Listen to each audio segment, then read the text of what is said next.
Dito tayo ng maling chicken maling. Nilagyan ko ng konting harina para madali siyang prituhin.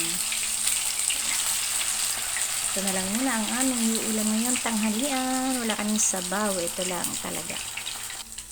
Luto na ang aking maling. Ayan. Nilagyan ko siya ng paminta. Maraming paminta para mas masarap.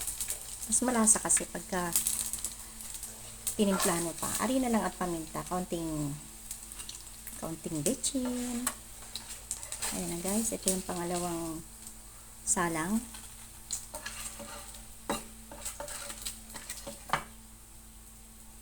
Hindi na ako magluluto ng iba pang ulam kasi nakakapagod. Pwede na yan.